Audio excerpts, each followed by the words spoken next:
अदा कर रही हो। जब मुझे बारगाह इलाही में पेश किया जाए, जब मुझे फैसले के दिन मेरे भाइयों पेश किया जाए, जब मुझे रब हिसाब और किताब ले कि बताओ तुमने जवान बेटे को किस राह में लगाए। हमने तुम्हें दुनिया में 4 बेटे औलाद दी थी, दुनिया में बताओ तुमने किस राह में लगाया। कहीं चोरी करने में तो नहीं, कहीं डकैती डालने में तो नहीं, कहीं जिना करने में तो नहीं, कहीं सूद खाने में तो नहीं, कहीं लोगों को हत्या करने में तो नहीं, कहीं पर लोगों को जलील करने में तो नहीं। खनसा कहती है मैं अल्लाह को जवाब दे सकूं, या अल्लाह मैंने 4 बेटे को तेरी राह पे लगा दिया और वो 4 बेटे तेरी राह में लड़ते लड़ते शहीद कर दिए गए। मैं इसलिए खुशी मना रही हूँ, इसलिए मैं अल्लाह का शुक्रिया अदा कर रहे हूँ। जब मेरा हिसाब व किताब हो तो आसानी से लिया जाए। मेरी माओ बहनों कुर्बान जाइए, ऐसी सोच रखिए। जंग उहद के अंदर एक अंसारी औरत, जंग उहद के अंदर एक अंसारी औरत आई जिनका बाप जंग में शामिल है, जिनका भाई शामिल है, जिनके बेटे शामिल है, जिनका शौहर शामिल है, 4 रिश्ते शामिल है। मेरे भाइयों, कुछ देर में खबर आई कि तुम्हारा शौहर इंतकाल कर गया। कह रहे कुछ नहीं जनाब, मोहम्मद रसूलुल्लाह की हालत कैसी है, मोहम्मद रसूलुल्लाह कैसे हैं, मोहम्मद रसूलुल्लाह की जात कैसी है। मेरे भाइयों, अपना शौहर खो दिया लेकिन फिक्र जनाब मोहम्मद रसूलुल्लाह की है। नबी से मोहब्बत देखिए, नबी से मोहब्बत का तकाजा देखिए, नबी से मोहब्बत का मतलब देखिए। शौहर खो दिया, कह रहे कि फिक्र जनाब मोहम्मद रसूलुल्लाह की है। फिर खबर आई कि माँ बेटा शहीद कर दिया गया। का मोहम्मद रसूलुल्लाह कैसे? का तुम्हारा भाई शहीद कर दिया गया, का तुम्हारा बाप शहीद कर दिया गया। 4 सहारे उड़ गए। कह रहे कि मोहम्मद रसूलुल्लाह की जात कैसी है। जंग उहद में ये खबर, ये अफवाहें फैल गई कि जनाब मोहम्मद रसूलुल्लाह शहीद कर दिए गए, इंतकाल हो गए। उनको चैन नहीं आ रहा है, उनको सुकून नहीं हो रहा है और कह रहे लोगों मुझे जनाब मोहम्मद रसूलुल्लाह का दीदार करा दो, उनसे मुलाकात करा दो। वो कैसे? जब तक ना अपनी आंखों से देख लूं अपने दिल को गवारा नहीं, अपने दिल को तसल्ली और करार नहीं आएगा। लोगों ने जनाब मोहम्मद रसूलुल्लाह का दीदार कराया, लोगों ने जनाब मोहम्मद रसूलुल्लाह से मुलाकात करवाई। तब उस औरत को चैन आया, तब उस औरत को सुकून आया। मोहब्बत रसूल का तकाजा ये होना चाहिए मेरे भाइयों कि दुनिया में सारी चीजों से बढ़ के मोहब्बत जनाब मोहम्मद रसूलुल्लाह से, वन्नासी अजमईन, दुनिया की सारी चीजों से, दुनिया के सारे इंसानों से बढ़कर मोहब्बत जनाब मोहम्मद रसूलुल्लाह से होनी चाहिए। हजरत उमर फारूक के कंधे पे आप हाथ रख के कह रहे उमर ये बताओ कि अब तुम्हें एहसास कैसा हो रहा है? हजरत उमर कहते हैं अल्लाह के नबी अब मुझे ऐसा एहसास हो रहा है कि मैं दुनिया में तमाम चीजों से बढ़कर और अपनी जान से भी बढ़कर आपसे प्यार कर रहा हूँ, आपकी मोहब्बत मेरे दिल में है। एक मर्तबा हजरत उमर ने कहा था अरे अल्लाह के नबी मैं अपनी जान के अलावा सारी चीजों से बढ़कर आपसे मोहब्बत करता हूँ। तो आपने कहा उमर तुम्हारा ईमान नाकिस है। मेरे भाइयों, तो हजरत उमर ने कहा अरे अल्लाह के नबी अब से मैं अपनी जान से भी बढ़ के आपसे मोहब्बत कर रहा हूँ। मेरे भाइयों, उस अंसारी औरत को देखो, बाप शहीद कर दिया गया, बेटा, भाई, शौहर, 4 सहारे उड़ गए लेकिन फिक्र जनाब मोहम्मद रसूलुल्लाह की। मेरी माओ बहनों कुर्बान जाइए, आपके लिए भी वो बहुत कुछ कर गए लेकिन हम और आप हैं कि अपनी जवानी का एहसास नहीं करते। नौजवानों अपनी जिंदगी का मुहासबा कीजिए। जलसे में आए हैं कुछ लेके जाइए, इस वक्त को भी गनीमत जानिए।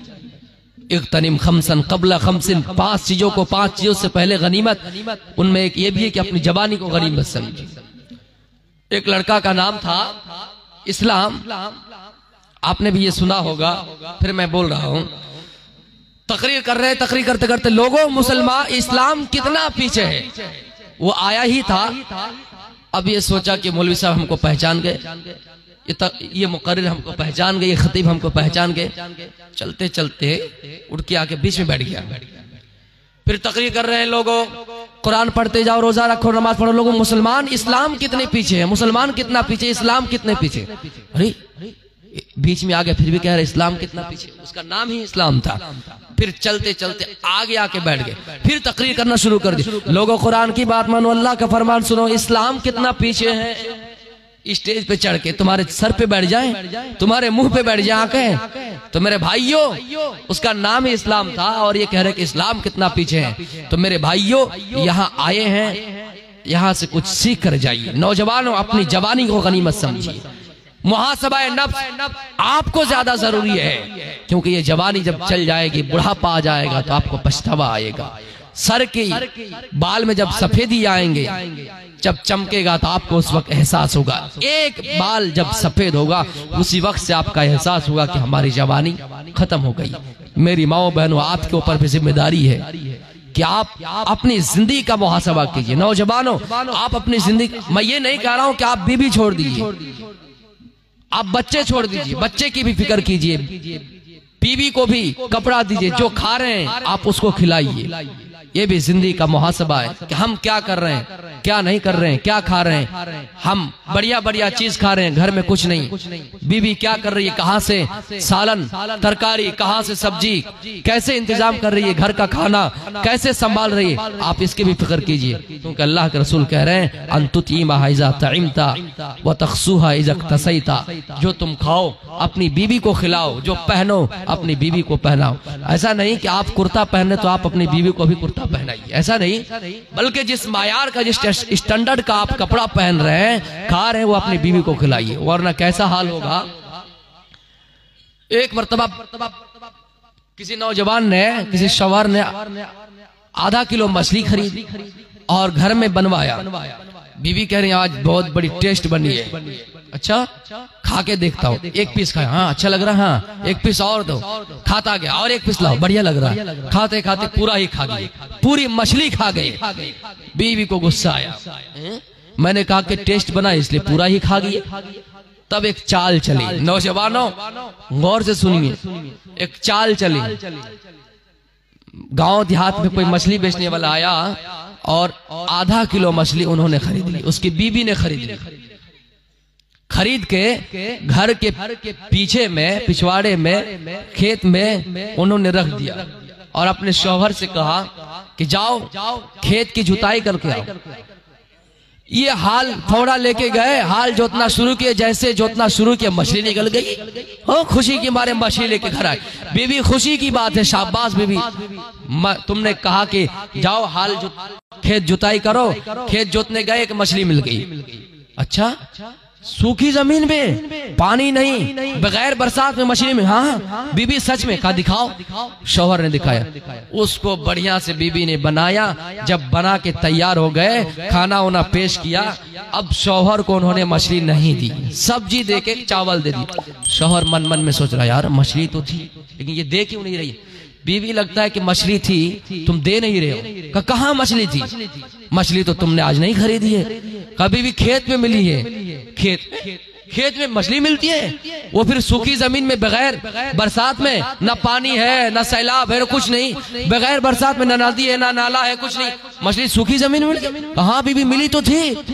कहे के बाद कैसी बात कर रहे हो, आवाज दी मोहल्ले वाले दौड़ो, मेरा शौहर पागल हो गया है। सब दौड़े दौड़े आए, क्या हुआ। कहा देखो ये मेरा शौहर है जो मुझे अभी मार रहा था, पीट रहा था। अच्छा क्यों पीट रहे थे। बोला इसलिए पीट रहा है, इन्होंने कहा कि सूखी जमीन में मछली मिली है। अच्छा ये बताओ सूखी जमीन में कहीं मछली मिलती है। तो मोहल्ले वाले खट पागल कहीं के, सूखी जमीन में मछली मिलती है, काहे तुम अपनी बीवी को परेशान कर रहे हो, आप मारोगे। बोलो। बोला कि मैं मारा नहीं और नहीं मारूंगा। सब लोग जाने लगे। बीवी बड़ी होशियार थी, कह रहे मोहल्ले वालों तुम लोग छोड़ के जाओगे फिर मुझे मारना शुरू करेगा, एक काम करो इसको बांध दो। पिलर से उसको बांध दिया गया। पिलर से जब बांध दिया तब फिर ये उसकी बीवी मछली लेके आई कटोरा में और खाना शुरू किया, दिखा दिखा कर। उस वक्त जो उसको खाना नहीं दिया था मछली, तभी इसका शौहर बांधा हुआ है और ये मछली देके चावल खा रही है। मेरे प्यारे साथियों, फिर उसके शौहर ने जब आवाज दी, सब लोग दौड़े दौड़े आए, फिर कह रहे कि इसका दिमाग सड़िया गया है। तब लोगों ने कहा कि इसको फिर बांध दो। तब वो अपनी बीवी से हाथ जोड़कर कहने लगे, वो मेरी बीवी, आज के बाद से मैं समझ गया, जो मैं खाऊंगा तुम्हें भी खिलाऊंगा, आज के बाद से जो मैं पहनूंगा तुम्हें पहनाऊंगा। एक मरतबा मैंने गलती से मछली पूरी ही खा ली, आज के बाद से नहीं खाऊंगा, आधी मछली मैं खाऊंगा, आधी मछली तुमको खिलाएंगे। तो मेरे भाइयों, जो खाओ बीवी को खिलाओ, जो पहनो वो अपनी बीवी को पहनाओ। मैं अपनी तकरीर को खत्म करूंगा इससे पहले कि अगर कोई आप लोग में से देना चाहे तो यहाँ आइए और देखे जाइए। मेरे भाइयों, अपनी जिंदगी के बारे में गौर कीजिए और आने वाले दिन के लिए तैयारी कर रखिए। वल्तंजुर नफ्सु मा क़द्दमत लिगद। हर इंसान को गौर करना चाहिए, चाहे आलिम हो, जाहिल हो, पढ़े लिखे हो, मुखिया हो, MLA हो, जवान हो, नौजवान हो, औरत हो, मर्द हो, कोई भी हो, बूढ़े हो, बच्चे हो, सबको गौर करना चाहिए कि उसने आने वाले दिन के लिए कौन सी तैयारी कर रखी है। हजरत अबू हुरैरा रज़ियल्लाहु ताला अन्हु, हजरत अबू हुरैरा रज़ियल्लाहु ताला अन्हु एक सहाबी रसूल है। सबसे ज्यादा हदीसें इनको याद थी, नबी के चौखट में हुआ करते थे। ना इनको दुनिया से मतलब ना दुनियावी मामलात से मतलब थे। नबी के चौखट में हदीस सुनते थे, याद करते थे। एक मर्तबा मदीने में भीड़ लगी हुई, अबू हुरैरा हदीस सुना रहे। इतने में एक सहाबी अबू हुरैरा के पास और कहने लगे, अबू हुरैरा बहुत दिनों बाद तुमसे मुलाकात हुई। अबू हुरैरा कोई नबी की ऐसी हदीस सुनाओ जो तुमने अल्लाह के नबी से डायरेक्ट सुनी हो। हजरत अबू हुरैरा कहते हैं, आए फला लोगो, आए मदीने वालों, मैं आज ऐसी हदीस तुम्हें सुनाऊंगा। आज मैं ऐसी हदीस तुम्हें सुनाऊंगा जो मैंने अल्लाह के नबी से डायरेक्ट सुनी है। मेरे और अल्लाह के नबी के अलावा वहां कोई तीसरा आदमी नहीं था। ये कह रहे हैं और अबू हुरैरा बेहोश होकर उसी जगह पे गिर जाते हैं। पानी उन्हीं की छींटे मारे गए, अबू हुरैरा को होश आया।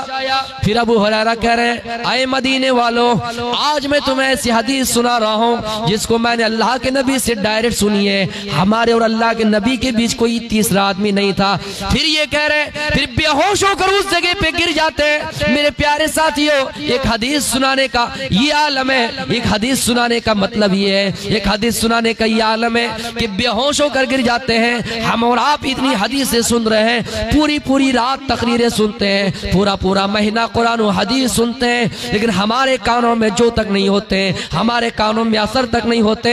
हम इतनी हदीसें बयान कर रहे हैं, हम इतनी तकरीरें कर रहे हैं, वाज़ और नसीहत कर रहे हैं, लेकिन हम और आप अमल करने का हमें जज्बा नहीं होता है, अमल करने की हमें और आपको तौफीक नहीं होती है। हजरत अबू हुरैरा को फिर होश आया। लोगों ने कहा, अबू हुरैरा छोड़ दो, आज हदीस मत सुनाओ, फिर किसी दिन सुनाओगे। अबू हुरैरा तुम्हारी तबीयत सही नहीं है। अबू हुरैरा कहते, लोगों मेरी तबीयत सही है, बस मैं जब इस हदीस को सुना रहा हूँ तो खौफ खुदा से रो रहा हूँ, खौफ खुदा से रो रहा हूँ और बेहोश हो जाता हूँ। अबू हुरैरा हदीस सुना रहे हैं, लोगों मैं आज ऐसी हदीस तुम्हें सुना रहा हूँ जिसको मैंने अल्लाह के नबी से डायरेक्ट सुनी हो।